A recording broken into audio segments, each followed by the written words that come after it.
मन रख आम गोटे कथा अच्छी सबू लोक सबू पंडित सकबादी हो पारे कि सबू सकबादी पंडित बुझे ना एटेंटिव जन जदि है सी निश्चय इंप्लीएंट हो मन रख एटेंटिव जी है सी निश्चित भाव में इंप्लीएंट हम कि सबू इंप्लीएंट पंडित ए सबू ब्राह्मण पिला पंडित हो गले तुम मैंने वेद उच्चारण कर मुझे बट मुझे ब्राह्मण मु भी ब्राह्मण मोर एटेंटिव वेद उपर नहीं एंड गोटे कौन रहा जाए मु मो काम एटेंटिव मु मो काम एटेंटिव मु तमनु 3000 टाइम देछि मु 3000 पहुंची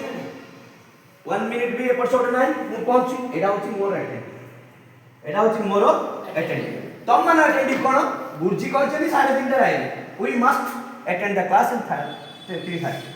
तो मन में प्रिपेयर हे जो जे 3000 पहुंच एई गुणडा थिला पांडव मान ए गुणडा कार थिला जे पांडव क्लियर पांडव मान एटा क्लियर है ना नेक्स्ट आउट आगु जिबा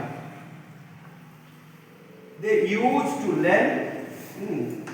whatever he taught them देखो ई पदरा हम आगु कहि देली तुम